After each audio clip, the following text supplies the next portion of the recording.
We know that you're at that time in your schooling now where you have to decide whether or not to continue your studies of the Indonesian language, and we're here to help you out and tell you some things you might not have considered. We all know the benefits of learning Indonesian.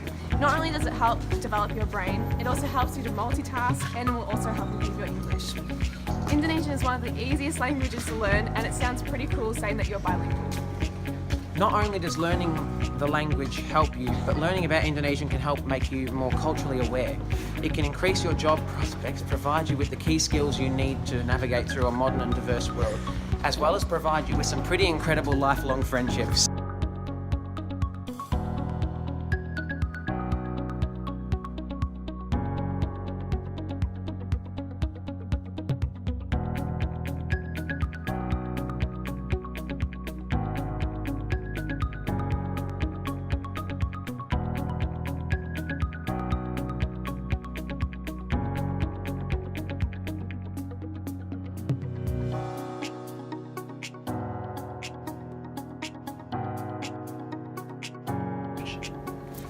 I chose to continue Indonesian in Year 11 because it was challenging and it boosts my ATAR. I chose to continue Indonesian in Year 11 because I found it fun and enjoyable in Year 7 and 8.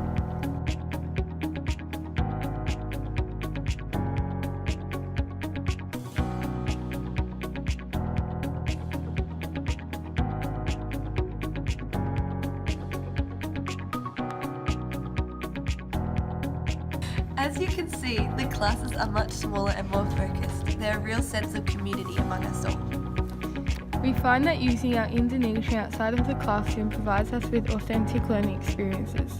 In Year 10, you get to attend the Indonesian Film Festival to assist you to write your film review, and you also get to go to Monash University to participate in a cultural festival. In Term 4, to complete your research about the Indonesian environment and endangered Indonesian animals, you'll get to go to Melbourne Zoo.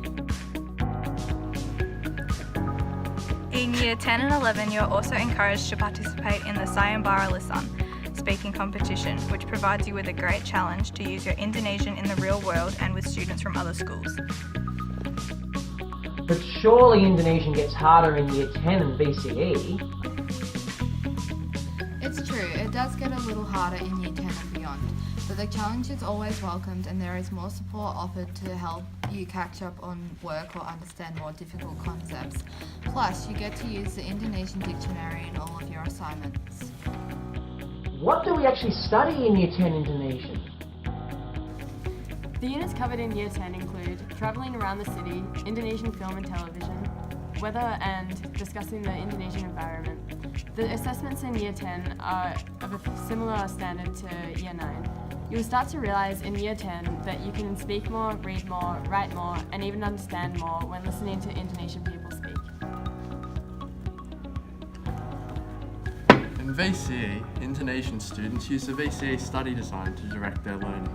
Typically, they are based around three themes: the individual, the Indonesian-speaking communities, and the world around us. Specific subsystems studied in class include personal identity, relationships, education and aspirations, lifestyles, cultural heritage, and Indonesia-Australia relations. As expectations lift, you get much more time to work on general conversation with your teacher to practice your oral skills. In VCE, there's also a big focus on writing Indonesian texts. You will start a writing folio and you'll get monthly feedback on your progress. You will have 4 SACs in each VCE unit. Just like in Year 7 and 10, these assignments cover reading, writing, listening and speaking. There's no surprise there. I've heard studying Indonesian boosts your ATAR. How does it do this? Yes, that's right. Your study score in Indonesian will look to acknowledge the fact that you are studying Indonesian and that it is a challenging subject that requires dedication. If you choose to study English, math methods or specialist, as well as Indonesian, you will receive an extra certificate alongside your VCE called the Baccalaureate. At the end of the day, you should always choose subjects you enjoy. If you think Indonesian is fun, then this is the subject for you. Think about the fact that the workplace is very competitive these days. Employers value people who study a second language as those who demonstrate a high level of determination. What if I want to study Indonesian outside of school? That's great news. Indonesian is actually offered at many universities, including Deakin, Monash, and the University of Melbourne. Ringwood Secondary College runs a biennial study tour to Indonesia. That means that we take students to our sister school in West Java every 2 years. By going on the trip, you get to use your Indonesian in the real world with real Indonesian people. Students who have been on this trip say it is one of the best experiences they have had. Participation in this trip requires you to study Indonesian at school.